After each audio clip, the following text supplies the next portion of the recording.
The text message that you just referenced, other than Mr. Bettany, who else saw that text message at the time that it was sent? No one. Of course not. Based on your own observations, how would you describe Mr. Bettany's relationship with Ms. Heard while you and Ms. Heard were together? Abominable. Why was that?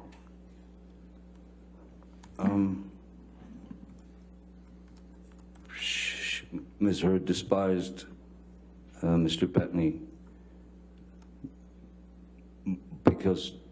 mainly because we had become such close friends, and for her he was a threat, and would take me away from her with regard to if Paul Bettany was getting the attention from me. That was a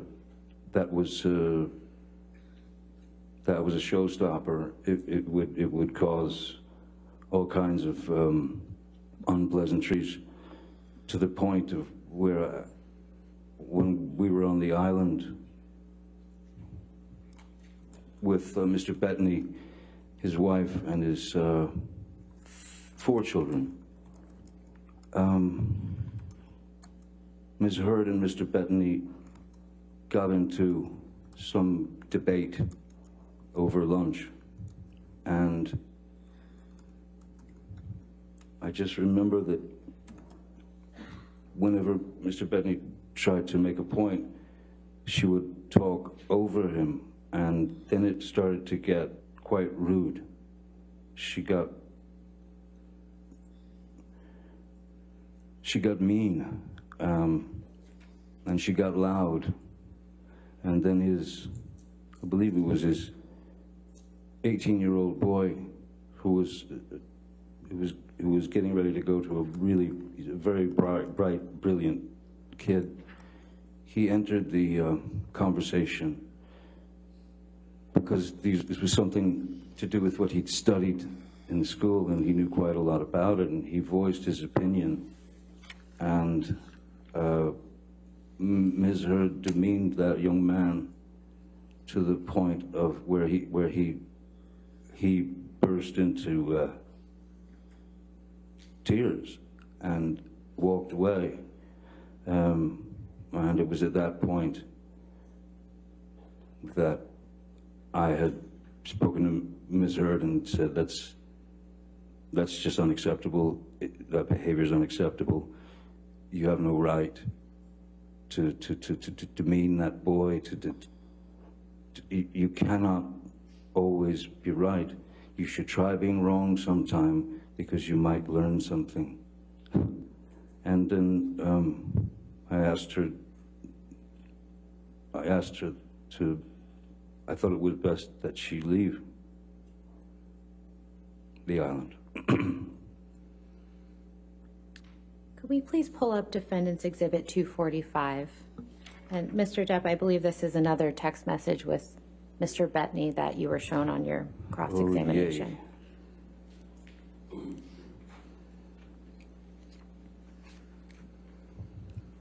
And directing your attention to the text message at the top of the page from May 30th, 2014, do you recognize this text message you sent to Paul Bettany? Yes, I do. And could you please describe to the jury what you are conveying to Mr. Bettany in this message? This again is, I suppose, an example of the way that I write and express myself. That is to say, you stretch your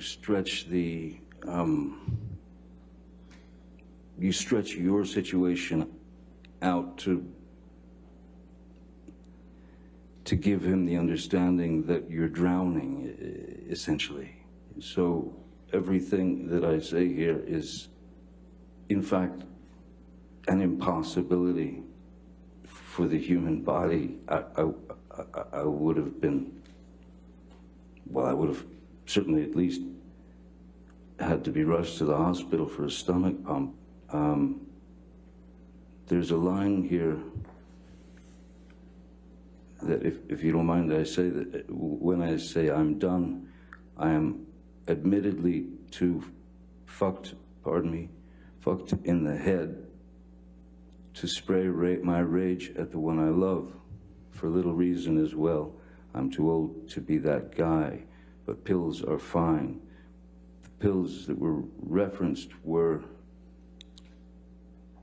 the pills that I that I was coming off of, and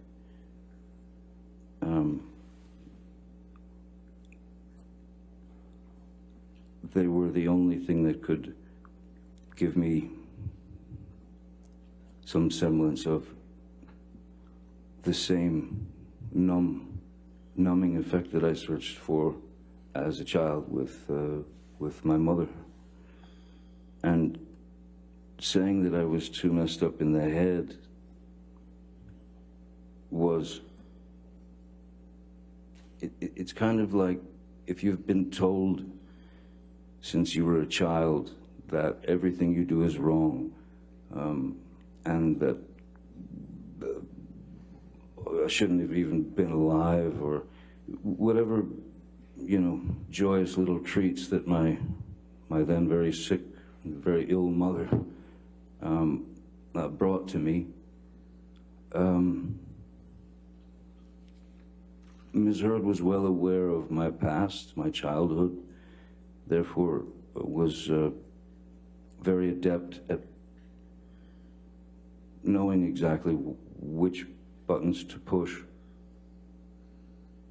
So at this point, I mean, I felt like, well, I was that little boy again in my head, like, I guess I am incapable of doing anything right. I guess I will never be happy. I guess that this is who I am. I can't get along with this person. But it's confusion, you know. It's nothing that you can. It's nothing that anyone could sustain for any length of time. It's nothing that anyone should have to sustain for any length of time when you're being demeaned, berated, judged, and treated like a lesser animal, and treated as if I'm only surrounded by yes men, and that I'm a bad father, and that these things are endless. They were endless, and